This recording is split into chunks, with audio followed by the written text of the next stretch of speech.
ठाकरेंच्या शिवसेनेच्या उपनेत्या किशोरी पेडणेकर यांनी दिलीप देसले यांच्या कुटुंबियांची भेट घेतली आणि त्यांचं सांत्वन केलंय। पहलगाममध्ये झालेल्या हल्ल्यात राज्यातल्या 6 पर्यटकांचा मृत्यू झाला। यामध्ये पनवेलच्या दिलीप देसले यांचा देखील समावेश होता।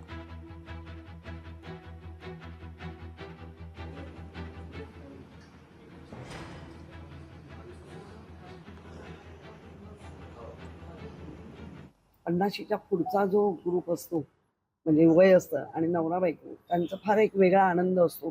त्यांची सेकंड थर्ड इनिंग चालू असते मजेची आणि त्या मजेच्या सेकंड डेलाच म्हणजे त्या आदल्या दिवशी गेले सेकंड डेला त्यांच्या समोर त्यांच्या पतीला गोळ्या मारल्या जातात। त्यांचं संपूर्ण शरीर गोळ्यांनी हे केलं जातं।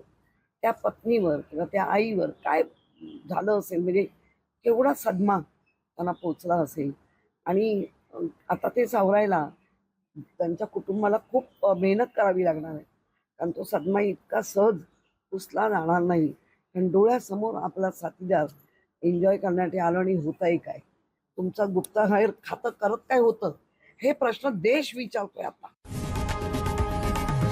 लोकशाही मराठी ऐका, पहा, जागरूक रहा।